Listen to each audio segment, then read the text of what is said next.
Hello, and welcome to another episode of my WWE 2K23 Birthday Championship Series.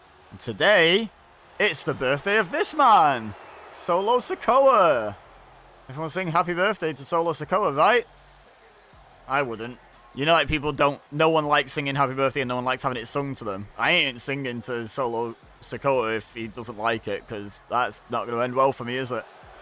But yeah. It's this man's birthday today, so he gets a shot at the birthday championship, and it's going to be the first singles opportunity at this championship, because the first champion was crowned by proxy of just being the first person to have a birthday since the game came out. The second one was an intergender exchange of titles, so obviously men can't fight women on this game, so you have to do it through a mixed gender tag match. But now, the champ's a man, the challenger's a man. Let's get the show on the road. And, about to get spoilers for previous episodes. If you haven't been keeping up so far. I do recommend going back and giving it a watch. It's a fun series. But yeah, our champion right now, JD McDonough. He's, what is it, 3 days into his reign. So let's see if he can extend the reign by beating Solo Sikoa. Certainly a challenging first defense, which I'm not sure whether I should measure the title reigns in terms of days or in terms of defenses, because like Shotzi, the first champion, only got to hold the title for 1 day. JD McDonough, by default, has had a longer title reign than Shotzi because this is the first birthday to come up since he won it. But he hasn't defended it any more than Shotzi. If he loses here, he loses on 0 defenses as well. So, it's an interesting dilemma we're having right now.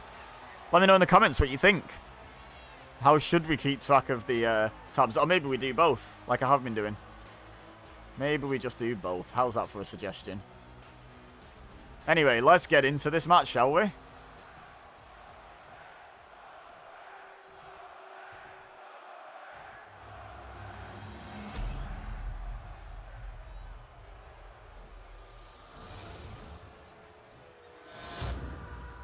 So, that's what it's all about. Lovely swish animation for the birthday championship. There's the referee holding it up. And, yeah, let's get this show on the road, shall we?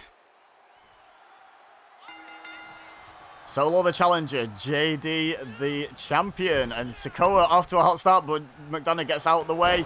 Running Enziguri doesn't take Solo Sikoa down. Notoriously difficult to take off his feet is Solo Sikoa. And just clubbing blows on the back of JD McDonough.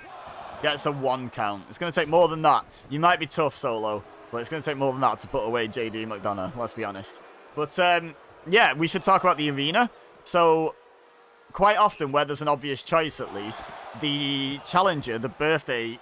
I was going to say birthday boy, but it is in this case, but the birthday celebrator, be it boy or girl, usually gets to choose the arena. And as much as I wouldn't say Solo Sikoa is the epitome of NXT 2.0. Wow, standing Spanish fly by JD McDonough, by the way.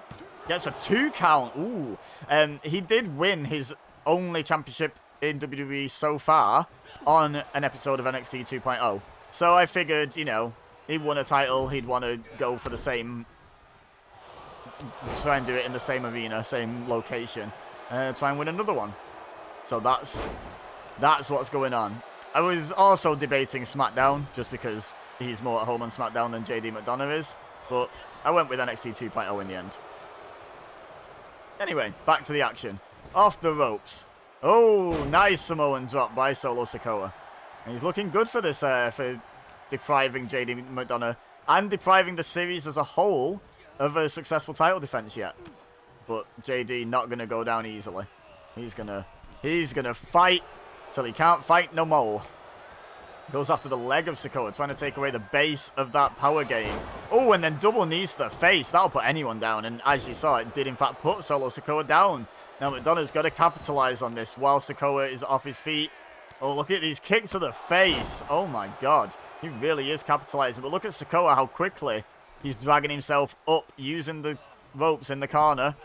Dragging himself up to a vertical base. And JD McDonough targeting any limb he can get a hold of. Any body part he can see as a target, to be honest.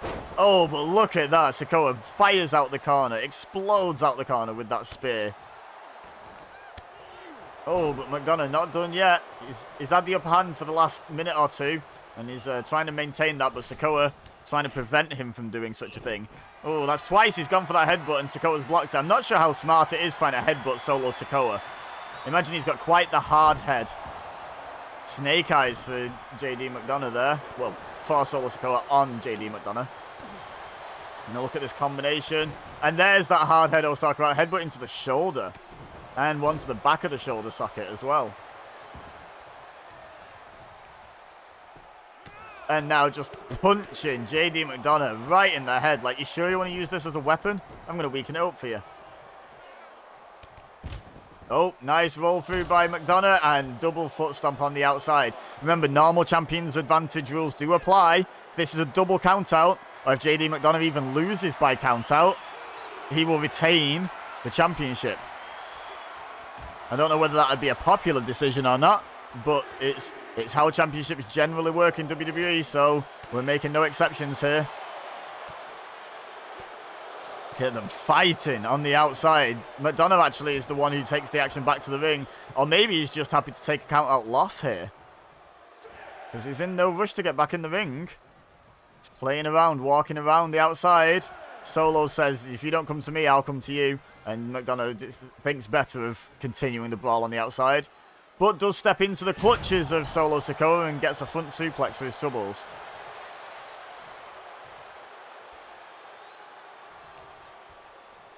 Now, what's Sikoa got in mind here? Oh, flips McDonough through, going after the arm with that leg drop as well.